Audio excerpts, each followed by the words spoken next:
Welcome back. We're still watching the daily debate and the very special episode celebrating Eid al-Fitr here in Egypt and shedding more light on the rituals and the traditions of the Egyptians ever since the beginning of time by the ancient Egyptians and through the Islamic times as well. I'm honored to be having with me over the program on the phone Dr. Emad, Nicola, the tourism expert. Thank you very much once again for being with us tonight on the daily debate. Thank you for having me. Anytime. Of course, we are celebrating today Eid al-Fitr. How do you see the significance of it for the Egyptians to be celebrating the Lesser Bayram or the feast after the holy fasting month of Ramadan? Well, this is always a great time for the Egyptians to celebrate finishing the holy month of the Ramadan and enjoying the good times with the families in the streets and in the gardens all over Egypt, from south to north. Everybody is having a great time regardless of the age, of the religion, of anything. Everybody is having a great time during Eid. Yes, on the other hand, we know that a lot of tourists from all over the world, they like to be coming here to Egypt during the Eid, during the Nasr Bayram. What is different about Eid al-Fitr and celebrating this special occasion here in the country, here in Egypt? It is a good opportunity for the foreigners, especially in the Arab countries, because they also have a vacation at this time. So they come to enjoy their time in our country, and this week of the Bayram is always very busy, especially when it comes to Hurghada and Sharm el-Sheikh, because there's the right time right weather also to enjoy the sea and the feast activities. So at this time, we are having a big demand, especially from the Arab countries, to come and visit us during this period.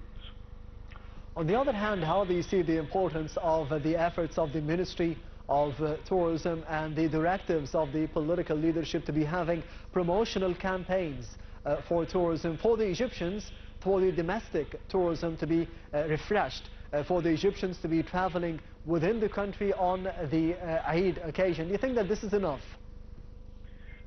Well, let me tell you, this kind of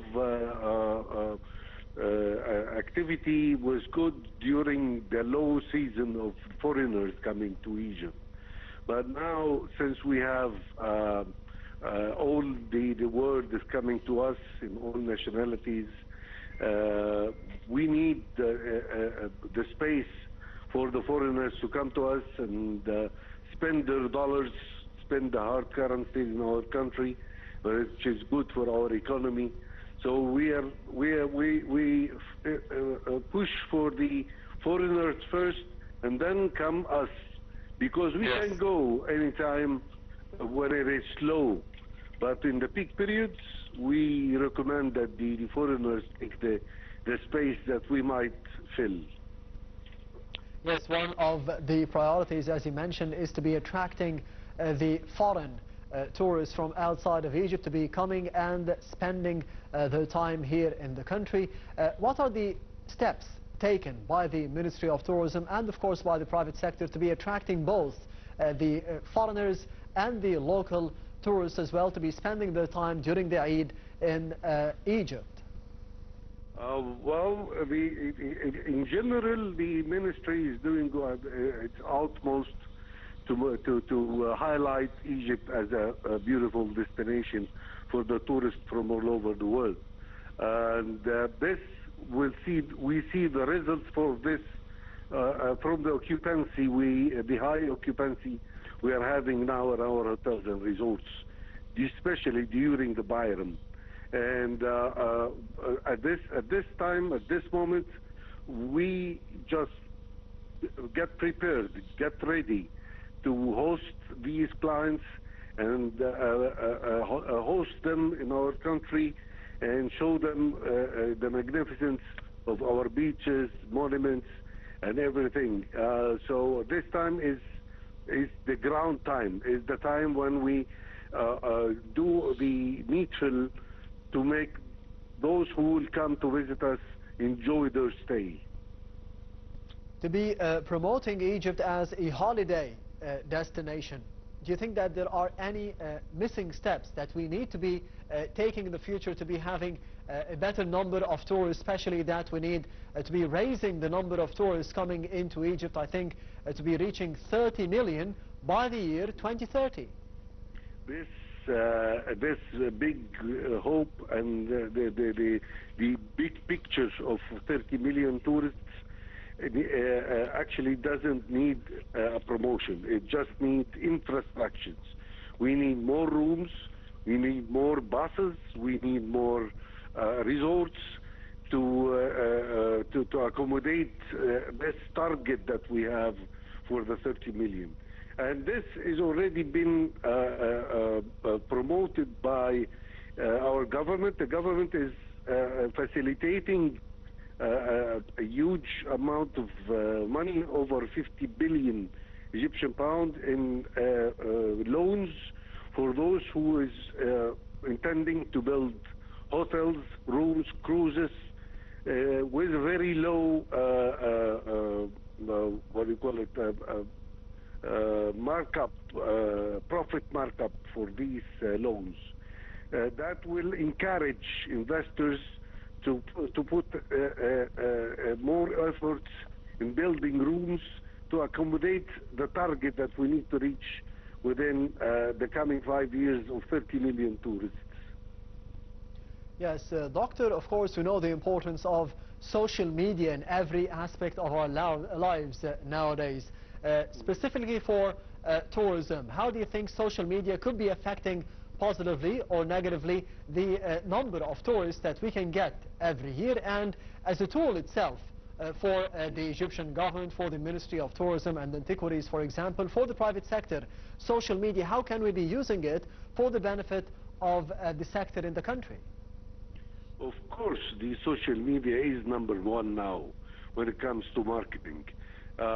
In the old days, we used to use the television and the billboards and airport banners and things like that, which is not now the right choice.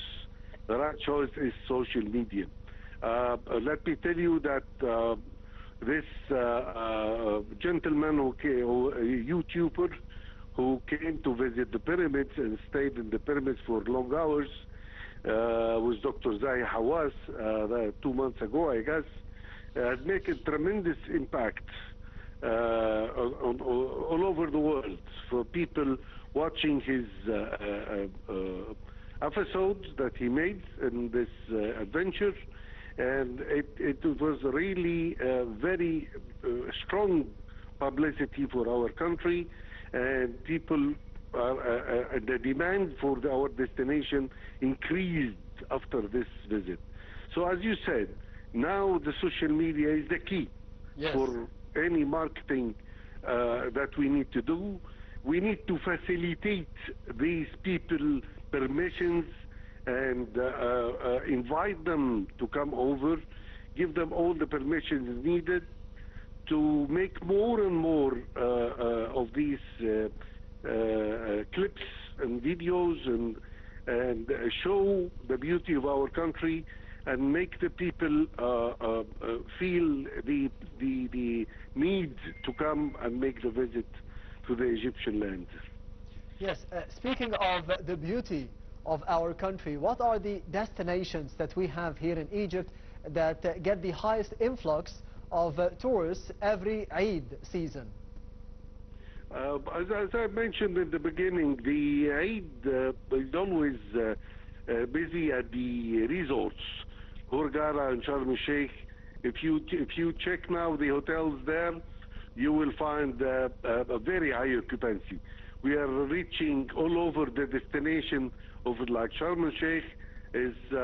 Most of the hotels are running full, and some of them is reaching 80 to 90% occupancy, which is magnificent. And same goes to Hurghada especially the areas like El Guna and Sahl Hashish. Yes. These are already full, and most of the hotels are booked 2 weeks ago. You couldn't find a room in all these destinations. So the demand is there. The right place during this kind, the Easter and the Fitr, especially in spring and autumn, is always the demand on the beach area. And in the summer, of course, in the North Coast. It's huge demand on the North Coast.